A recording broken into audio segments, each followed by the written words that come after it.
घरी गेलो, मामाच्या घरी गेलो. आणि इतर म्हणताना काय म्हणतो, आमच्या घरी, आपले. हे आपलेपण जे आहे ना, ते जोडलेलं असतं त्या वस्तूंशी, त्या घराशी.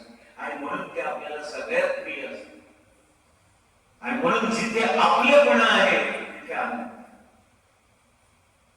आणि जिथं दुसऱ्यांचं नाव घेतो तिथं दुःख.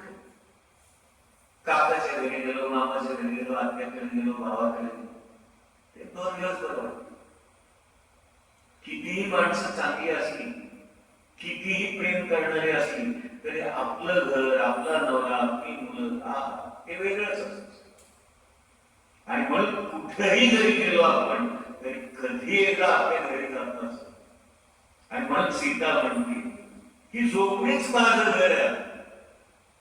मला महाल नको, राजमहाल नको, राजवाडा नको, जनकाचं नको, दशरथाचं.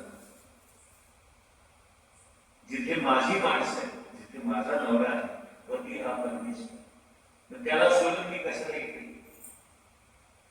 किती सुंदर उच्च विचार आहेत. पण रामायण कथा जी आहे ना, ती नुसतीच रामकथा नाही सांगायची, आपल्याला हे विचार लोकांपर्यंत पोहोचवायचे. आणि म्हणून आपली कथा वेगळी येते. इथं काय सगळा शो नाहीये किंवा उगीच गाणी वाजवत आहेत, 10-12 वाजत आहेत, अर्धा 1 तास गाण्यातच घालवत आहे, अर्धा तास सत्कार समारंभात घालवत आहे, अर्धा तास आरतीमध्ये घालवत आहे, आणि 3 तासामध्ये जेमते मी 1 तास करतात. बाकी ठिकाणी असा सगळा शो असतो. आपलं तसं नाही.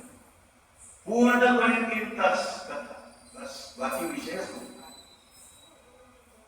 आणि कथा सुद्धा जे तुम्हाला माहिती आहे ते मी सांगतच नाही, हे सगळं वेगळंच सांगतो. लक्षात घ्या, आपल्याला ज्ञान मिळवायचं, ज्ञान पोचवायचे, विचार पोचवायचे. तुलसीदासांचं मानस काय आहे, मन कसं आहे ते सांगायचं.